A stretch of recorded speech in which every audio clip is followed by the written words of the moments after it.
வணக்கம் and welcome to delight cinemas. இந்த வீடியோவில் நம்ம பார்க்க போகிற படம் வந்து ஒரு Malaysian thriller film. Director Tanish பிரபுவோடைய இயக்கத்தில் மலேசியாவில் ரிலீஸ் ஆகிருக்கிற படம் அக்ரிணை. இந்த அக்ரிணை படம் பார்க்குற வாய்ப்பு எங்களுக்கு கிடச்சிது. இந்த படம் வந்து பார்த்தீங்கன்னா பிப்ரவரி 29 தான் மலேசியன் தேட்டர்ஸில் வந்து ரிலீஸ் பண்ணியிருக்காங்க. ஸோ மலேசியன் ஆடியன்ஸ் இன்னும் இந்த படம் பார்க்காம இருந்தீங்கன்னா தேட்டர்ஸில் போய் இந்த படம் பாருங்கள். அண்ட் இந்தியன் ஆடியன்ஸை பொறுத்த வரைக்கும் இப்போ தான் இந்த படம் வந்து மலேசியன் தேட்டர்ஸில் ரிலீஸ் ஆயிருக்கு. சீக்கிரமே ஓடிடி பிளாட்ஃபார்மில் வரும்போது கண்டிப்பாக நம்ம அப்டேட் பண்ணுவோம். நீங்களும் இந்த படத்தை வந்து பார்க்கலாம். ஸோ இந்த வீடியோவில் இந்த அக்ரிணை படத்தில் இருக்கக்கூடிய சில இன்ட்ரெஸ்டிங்கான ஹிடன் டீடைல்ஸ் பற்றி தான் நம்ம பார்க்க போகிறோம். நம்ம சேனலுக்கு நீங்கள் புதுசாக இருந்தீங்கன்னா சேனலை சப்ஸ்கிரைப் பண்ணி சப்போர்ட் பண்ணுங்கள். இப்போ வாங்க வீடியோக்குள்ளே போகலாம். ஃபர்ஸ்ட் வந்து இந்த படத்தோடைய டைட்டில் அக்ரிணை பற்றி பார்த்துடலாம். உயர்திணை அக்ரிணை நம்ம கேள்விப்பட்டிருப்போம். இதில் அக்ரிணைக்கான அர்த்தம் என்ன அப்படின்னு பார்த்தீங்கன்னா, உயிரற்ற பொருட்கள், ஆறறிவு இல்லாத உயிரினங்கள், இது எல்லாமே வந்து அக்ரிணைக்குள்ளே வரும். ஸோ அந்த வகையில் இந்த படத்தில் வந்து பார்த்தீங்கன்னா ரொம்ப கொடூரமான ஒரு சைக்கோ கொலைகாரன், ஒரு சீரியல் கில்லரை கூட்டிகிட்டு வந்து ரிசர்ச் பண்ணுற மாதிரி தான் வந்து காட்டப்படுது. ஸோ இந்த படத்தில் அக்ரிணை அப்படிங்கிறது இந்த சைக்கோ கொலைகாரன் சீரியல் கில்லர் கூட தான் வந்து கனெக்ட் பண்ணுறாங்க. இதை தாண்டி இன்னொரு இன்ட்ரெஸ்டிங்கான ஒரு கனெக்ட்டுமே இருக்குது. அது என்ன அப்படிங்கிறத நான் பின்னாடி சொல்கிறேன்.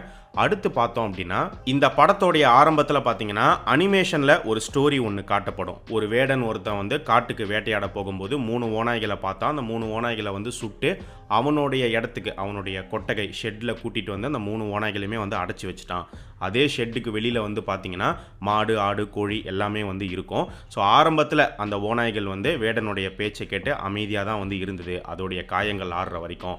காயங்கள்லாம் ஆறுனதுக்கப்புறம் ஒரு நாள் ராத்திரி வந்து பார்த்தீங்கன்னா அது வெளியில் வந்து அங்கே இருக்கக்கூடிய மாடு, ஆடு, கோழின்னு எல்லாத்தையுமே கொன்று குவிச்சிருச்சு அப்படிங்கிற மாதிரி ஒரு ஸ்டோரி ஒன்று காட்டப்படும்.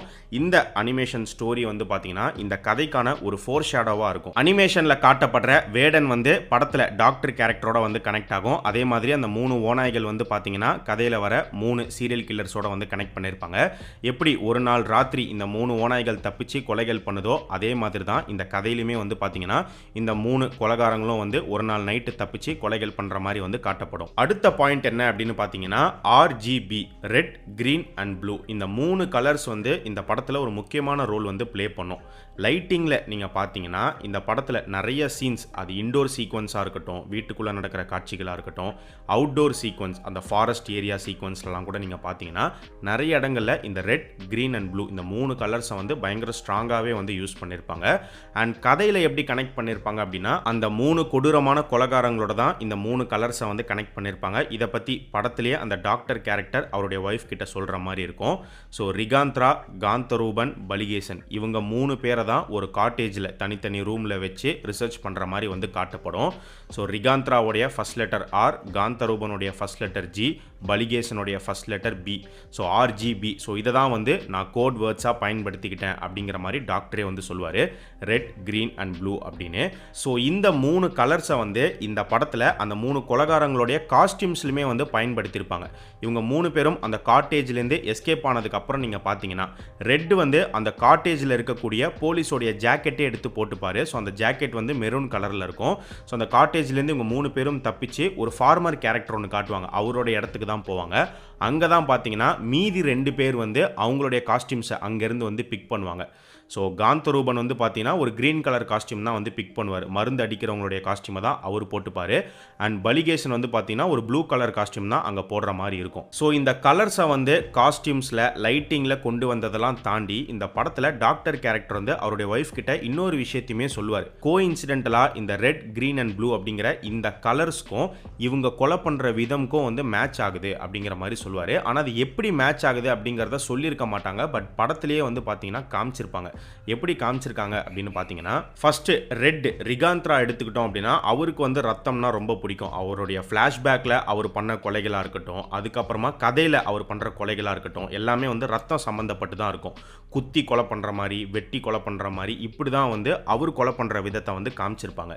இதே ப்ளூ பலிகேசன் நீங்கள் எடுத்துக்கிட்டிங்கன்னா அவர் கொலை பண்ணுற விதத்தில் வந்து ரத்தம் வந்து எங்கேயுமே இருக்காது. ரத்தம் வெளியில் வர மாதிரி அவர் வந்து குத்திலாம் வந்து கொலை பண்ண மாட்டார். அவர் எப்படி கொலை பண்ணுவார் அப்படின்னு பார்த்தீங்கன்னா, டாக்டருடைய ஒய்ஃபை வந்து அவர் கொலை பண்ணுற மாதிரி காமிச்சிருப்பாங்க. ஸோ பாத் டப்பில் தண்ணியில் முக்கி கழுத்தை நெரிச்சு தான் வந்து கொலை பண்ணுவார். அதே மாதிரி டாக்டருடைய அப்பாவை வந்து பார்த்தீங்கன்னா தண்ணியில் முக்கி ஃப்ரிட்ஜுக்குள்ளே அடித்து கொலை பண்ணுற மாதிரி காமிச்சிருப்பாங்க. அதே மாதிரி ஒரு பொண்ணு கேரக்டர் ஒன்று இருக்கும். அந்த கேரக்டரை வந்து பலிகேசன் இழுத்துட்டு போய் தண்ணியில் தள்ளி விட்டு தண்ணியில் அந்த பொண்ணு இருப்பாங்க, அவங்க கழுத்தில் கைத்தை போட்டு இறுக்கி தான் வந்து அவங்கள கொல்லுவார். ஸோ இப்படி தான் வந்து ப்ளூ கொலை பண்ணுற விதம் இருக்கும். இன்னொரு இன்ட்ரெஸ்டிங்கான கனெக்ட் என்ன அப்படின்னு பார்த்தீங்கன்னா, ப்ளூ அப்படிங்கிற இந்த கலரே வந்து வாட்டரோட வந்து கனெக்ட் பண்ணுவாங்க. இந்த பலிகேசன் கேரக்டர் இவர் கொலை பண்ணுற விதத்தில் எல்லாத்துலேயுமே நீங்கள் பார்த்தீங்கன்னா வாட்டர் கனெக்ட் அப்படிங்கிறது கண்டிப்பாக வச்சிருப்பாங்க. ஏதோ ஒரு வகையில் வாட்டர் கனெக்ட் அப்படிங்கிறது இருக்கும். அடுத்து பார்த்தீங்கன்னா காந்தரூபன். ஸோ அவர் கூட தான் அந்த கிரீன் கலரை வந்து கனெக்ட் பண்ணியிருப்பாங்க. அவர் கொலை பண்ணுற விதம் எடுத்துக்கிட்டோம் அப்படின்னா, அவருமே வந்து ரத்தம் தெரிக்கிற மாதிரிலாம் வந்து கொலை பண்ண மாட்டார். இந்த படத்தில் ஒரே ஒரு கொலை பண்ணுற மாதிரி தான் காமிச்சிருப்பாங்க. அந்த ஃபார்மர் கேரக்டரை இவர் தான் வந்து கொலை பண்ணுவார். எப்படி பண்ணுவார் அப்படின்னு பார்த்தீங்கன்னா, மருந்து அடித்து கொலை பண்ணுற மாதிரி தான் வந்து காட்டப்படும். அடுத்து பார்த்தீங்கன்னா, இந்த படத்தில் வந்து கடைசியாக தான் ஒரு ட்விஸ்ட் வந்து ரிவீல் ஆகும். இந்த மாதிரி இது வரைக்கும் நம்ம பார்த்தது எல்லாமே வந்து ஒரு ட்ரீம் சீக்வன்ஸ் தான். அதுவும் ரிகாந்த்ராவோடைய ட்ரீம் சீக்வன்ஸை தான் நம்ம பார்த்துருக்கோம். அது எதுவுமே நிஜம் கிடையாது அப்படிங்கிறது கடைசியாக தான் வந்து ரிவீல் பண்ணுவாங்க. பட் அதுக்கான ஹிண்ட்டை வந்து பார்த்தீங்கன்னா ஒரு சில இடத்துல வந்து முன்னாடியே பிளேஸ் பண்ணியிருப்பாங்க. எங்கெங்க அப்படின்னு பார்த்தோம் அப்படின்னா, கதையோடைய ஆரம்பத்தில் டாக்டர் வந்து காட்டேஜுக்கு வர மாதிரி ஒரு சீன் ஒன்று இருக்கும். அந்த சீனில் ரெட்டோடைய ரூமில் வந்து பார்த்தீங்கன்னா, reality is the dream for the subconscious mind அப்படின்னு சொல்லி ஒரு போர்டு ஒன்று இருக்கிற மாதிரி காமிச்சிருப்பாங்க. ஸோ அதுவே வந்து ஒரு சின்ன ஹிண்ட்டாக தான் வந்து பிளேஸ் பண்ணியிருப்பாங்க. அதே மாதிரி படத்தில் ஒரு சாங் ஒன்று வரும். அந்த சாங் முடிஞ்ச உடனே தான் உண்மையான பிரச்சனையே ஸ்டார்ட் ஆகும். ஸோ காட்டேஜில் இருக்கக்கூடிய அந்த 3 கொலைகாரங்களுமே வந்து தப்பிச்சிருவாங்க. ஸோ அந்த சாங் கம்ப்ளீட் ஆன உடனே வந்து பார்த்தீங்கன்னா, டாக்டர் வந்து அவருடைய ரூமில் தூங்கிட்டு இருப்பாரு. அப்போது அவருக்கு ஒரு கனவு வர மாதிரி வந்து காட்டுவாங்க. அந்த கனவுல என்ன காட்டப்படும் அப்படின்னா, ஒரு லேப் செட்டப் மாதிரி ஒன்று இருக்கும். ரெட் அப்படிங்கிற ரிகாந்த்ரா அவர் கையெல்லாம் கட்டி போட்டு அவருக்கு ஏதோ ஒரு ட்ரீட்மெண்ட் கொடுக்குற மாதிரி, ஏதோ ஒரு எக்ஸ்பெரிமெண்ட் நடக்கிற மாதிரி தான் வந்து அவருக்கு ஒரு கனவு வரும்.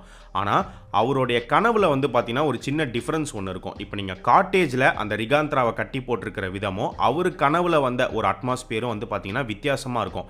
ஏன்னா காட்டேஜில் வந்து பார்த்தீங்கன்னா நார்மல் பெட்ரூம், ஒரு பெட்டில் தான் வந்து ரிகாந்த்ராவை வந்து படுக்க வச்சிருப்பாங்க. ஆனால் இவருடைய கனவுல வந்தது கம்ப்ளீட்டாக வேற ஒரு லேப் செட்டப் தான் வந்திருக்கும். ஆக்சுவலாக இவருடைய கனவுல வந்தது தான் உண்மையான ரியாலிட்டி. ஸோ ரியலில் ரிகாந்த்ராவை வந்து என்ன மாதிரியான ஒரு அட்மாஸ்பியரில் வந்து அவரை வச்சிருக்காங்களோ அதுதான் அந்த ட்ரீம் சீக்வன்ஸில் டாக்டருடைய கனவுல வந்திருக்கும். படத்தோடைய ஆரம்பத்தில் பார்த்தீங்கன்னா ரிகாந்த்ராவை வந்து ஜெயிலிருந்து வெளியில் கூட்டிட்டு வர மாதிரி ஒரு ஷாட் வச்சிருப்பாங்க. அந்த ஷாட் வந்து ரியாலிட்டி தான். ஸோ ரியாலிட்டியில் ஃபர்ஸ்ட் ஒரு ஷாட்டை காமிச்சிட்டு அதுக்கப்புறமா தான் வந்து ரிகாந்த்ராவோடைய ட்ரீம் சீக்வன்ஸை ஓப்பன் பண்ணி கொண்டு போயிருப்பாங்க. கடைசியாக வந்து பார்த்தீங்கன்னா எல்லாமே முடிஞ்சதுக்கு அப்புறமா மறுபடியும் ரிகாந்த்ராவை வந்து அந்த பிரிசனுக்குள்ளே கொண்டு போய் அடைக்கிற மாதிரி காமிச்சிருப்பாங்க. இதில் இந்த கதைக்களம் எந்த டைம் லைனில் நடக்குது அப்படிங்கிறதுமே நமக்கு கன்வே பண்ணியிருப்பாங்க.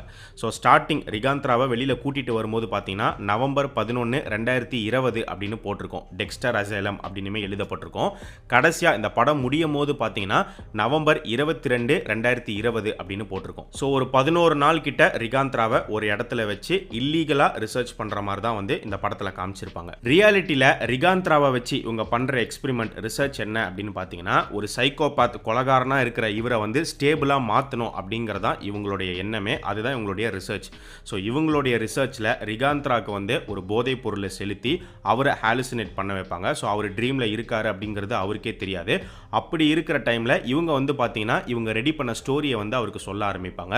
ஸோ அது மூலிமா அவர் ஒரு என்விரான்மெண்ட், அவர் பார்த்த ஆளுங்களை வந்து கேரக்டர்ஸாக அவருடைய ட்ரீம்குள்ளே வந்து கொண்டு வருவார். ஸோ இப்படி வந்து நல்ல ட்ரீம்ஸை வந்து சப்ஜெக்ட்டுக்கு வந்து கிரியேட் பண்ணணும், அதுதான் இவங்களுடைய எண்ணமாக இருக்கும். ஆனால் ரிகாந்த்ரா கேஸில் என்ன நடக்கும் அப்படின்னு பார்த்தீங்கன்னா, இவங்க சொல்கிற ஸ்டோரி எல்லாமே காமாக இருந்தாலும் அதை அவர் நெகட்டிவாக தான் வந்து கிரியேட் பண்ணிப்பார். ஸோ அவருடைய ட்ரீம் அப்படிங்கிறதுனால அவர் தான் மேஜர் ரோல் ப்ளே பண்ணுவார்.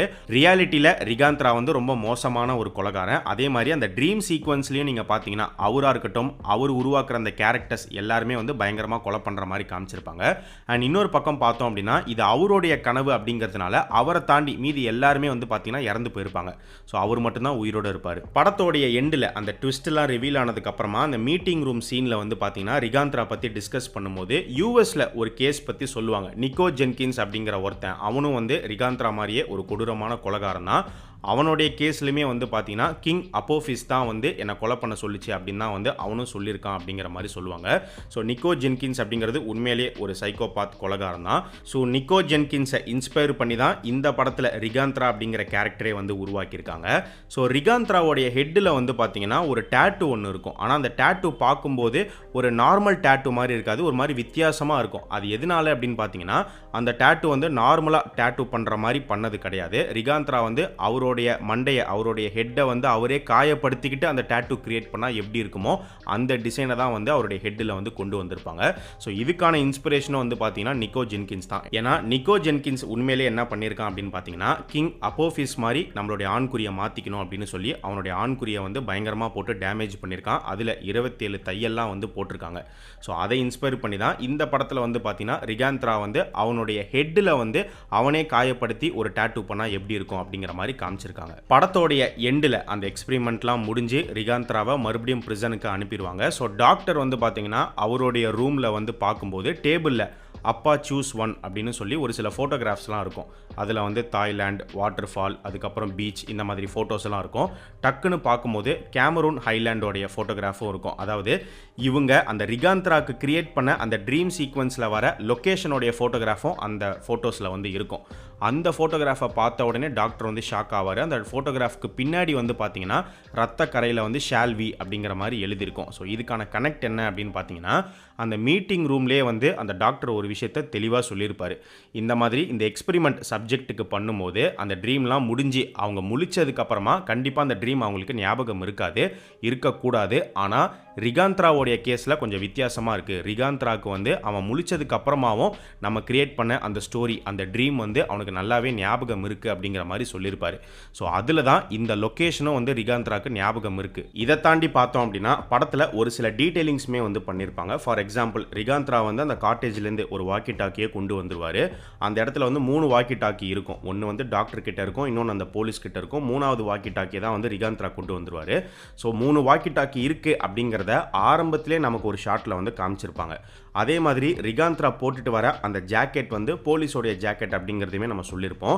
ஸோ போலீஸை ஃபஸ்ட்டு இந்த படத்தில் காமிக்கிற ஷாட்டில் பார்த்தீங்கன்னா அந்த போலீஸ் கேரக்டர் வந்து இந்த ஜாக்கெட் தான் போட்டுட்டு வர மாதிரி காமிச்சிருப்பாங்க. டாக்டர் வந்து அவருடைய ரூமில் தூங்கிட்டு இருக்கும் போது கிளாக் டைமிங் என்ன அப்படிங்கிறத ஒரு ஷாட்டில் வந்து காமிச்சிருப்பாங்க. அப்போ என்ன டைம் இருக்குன்னா 1:11 அப்படிங்கிற மாதிரி இருக்கும். இந்த மாதிரி சேம் சீரீஸ் ஆஃப் நம்பர்ஸ் 111, 222, 333 இந்த மாதிரி சேம் சீரீஸ் ஆஃப் நம்பர்ஸ் வந்து அடுத்து ஏதோ ஒரு முக்கியமான சம்பவம் நடக்க போகுது அப்படிங்கிறத ரெப்ரசன்ட் பண்ணும் அப்படிங்கிற மாதிரி சொல்லப்படுது.